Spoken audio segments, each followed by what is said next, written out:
Assalamualaikum warahmatullahi wabarakatuh. Halo teman-teman, perkenalkan kami dari kelompok 6 yang beranggotakan saya Aulilai Putri Ramadhani nomor absen 2. Saya Ramadina Safitri nomor absen 27. Saya Wina Kalista Akbar nomor absen 24. Saya Rayhan Fikri Hadi Singtono nomor absen 29. Saya Muhammad Rangga Pratama Zulfikar absen 18. Jadi pada kesempatan kali ini kelompok kami akan menjelaskan penyakit menular seksual, yaitu penyakit sifilis. Penyakit sifilis ini sudah banyak terjadi di masyarakat, tetapi banyak yang tidak tahu apa itu sifilis. Bagaimana ya penyebabnya? Bagaimana ya cara mencegah dan mengobatinya? Oleh karena itu, yuk simak pembahasan video dari kami. Jadi apa itu penyakit sifilis? Sifilis merupakan suatu penyakit menular seksual yang disebabkan oleh bakteri Treponema pallidum. Nah, penyakit ini menular akibat hubungan seksual yang tidak aman, dan juga penyakit ini dapat ditularkan dari ibu hamil ke janinnya. Nah, penyakit sifilis ini dapat meningkat risikonya apabila yang pertama berhubungan seksual dengan sesama jenis, yang kedua tidak menggunakan pelindung pada saat berhubungan seksual, terutama bagi yang memiliki banyak pasangan. Yang ketiga, mengidap penyakit AIDS. Dikarenakan pengidap penyakit AIDS ini memiliki imun yang rendah. Yang keempat, berhubungan seksual dengan pengidap sifilis itu sendiri. Dan yang terakhir, yang kelima, memiliki infeksi menular seksual atau IMS jenis lainnya seperti gonor, chlamydia, herpes genital, dan lain-lain.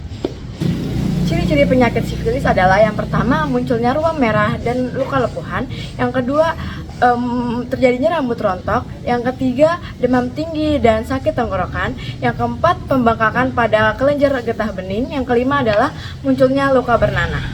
Sifilis terbagi menjadi 4 stadium. Pertama ada primer atau luka, kedua ada sekunder atau ruam kulit, ketiga ada laten atau tanpa gejala, keempat ada tersier atau kerusakan organ dalam.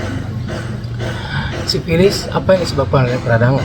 Sifilis ini adalah infeksi menular seksual yang disebabkan oleh bakteri yang bernama Treponema pallidum. Bukan secara langsung, namun peradangan ini menjadi gejala utama terjadinya infeksi tersebut. Bakteri ini dapat menyebabkan kerusakan kulit, ruam kulit, atau kerusakan organ dalam jika tidak diobati. Selain sifilis dapat menyebabkan peradangan, ternyata penyakit ini juga dapat menyebabkan erosi loh. Lalu, apa sih yang dimaksud dengan erosi? Erosi adalah penyikisan atau kerusakan pada jaringan tubuh atau lapisan kulit.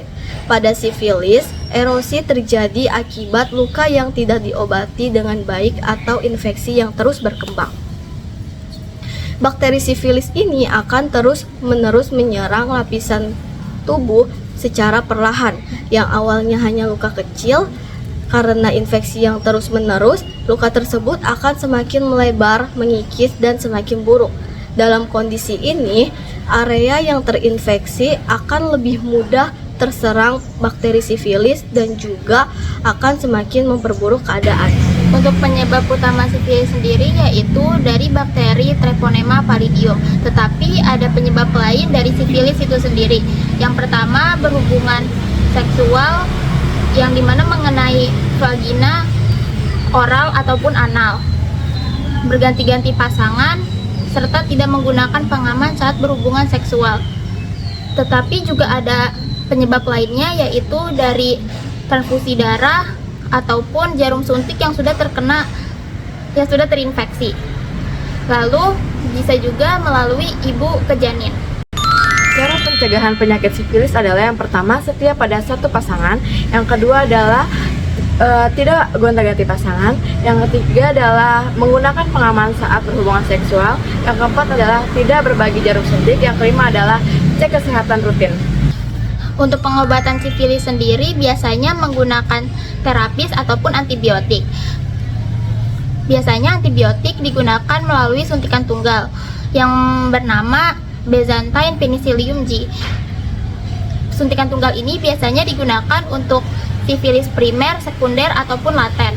Tetapi untuk yang sudah terinfeksi lebih dari 1 tahun biasanya bisa melalui konsultasi dokter, dan untuk orang yang alergi terhadap antibiotik biasanya menggunakan desinfeksi penicillium melalui saran dokter.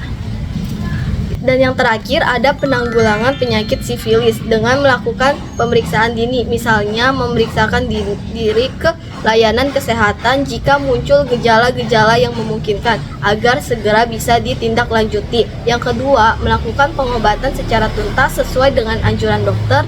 Dan yang terakhir, edukasi masyarakat supaya masyarakat ini bisa lebih paham tentang penyakit ini dan juga lebih berhati-hati. Itulah pemaparan materi dari kelompok kami. Kurang lebihnya kami mohon maaf. Makan bakwan pakai nasi. Cakep. Cukup sekian. Terima kasih. Wassalamualaikum warahmatullahi wabarakatuh.